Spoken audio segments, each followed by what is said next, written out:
তোলাবাজির টাকা না দেওয়ায় মারধরের অভিযোগ তৃণমূলের বিরুদ্ধে। ঘটনাকে কেন্দ্র করে উত্তেজনা ছড়ায় দক্ষিণ ২৪ পরগনার জীবনতলা থানার ১৮ বাঁকি গ্রাম পঞ্চায়েতের জামাইপাড়া এলাকায়। ঘটনায় গুরুতর জখম হয়েছেন খয়রুল খান এবং তার পরিবারের সদস্যরা। মোট ৭ জন আহত হয়েছেন। স্থানীয় তৃণমূল নেতা শামসুল হক, ইসলাম গাজীরা হামলা চালিয়েছে বলে অভিযোগ।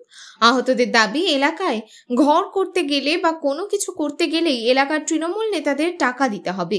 সেই টাকা দিতে অস্বীকার করাতেই তাঁদের ওপর হামলা হয়েছে। আহতরা বর্তমানে ক্যানিং মহকুমা হাসপাতালে চিকিৎসাধীন। আমি ঘর বানাচ্ছিলাম, প্রথম একবার টাকা চেয়েছিল ৩০,০০০ টাকা, পার্টির লোকেদের টাকা দিয়েছে। শামসুল হক, ইসলাম গাজী, ওরা একবার টাকা খেয়ে নিয়েছে। আচ্ছা, ওরা কি করে?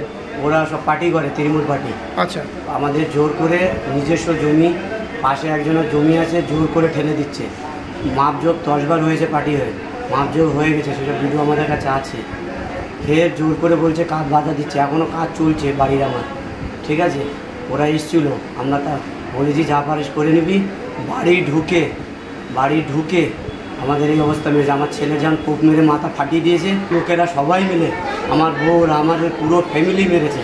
পার্টির লোকেরা বলে টাকা দিবি নে, ওদের টাকা দিয়ে কথা বলতে হবে। আর কিসের টাকা? আমি বাড়ি বানাচ্ছি, যতবার বাড়ির কাজে লাগবি ততবার করে 40-50 হাজার করে টাকা দিতে হবে। টাকা দিতে হবে।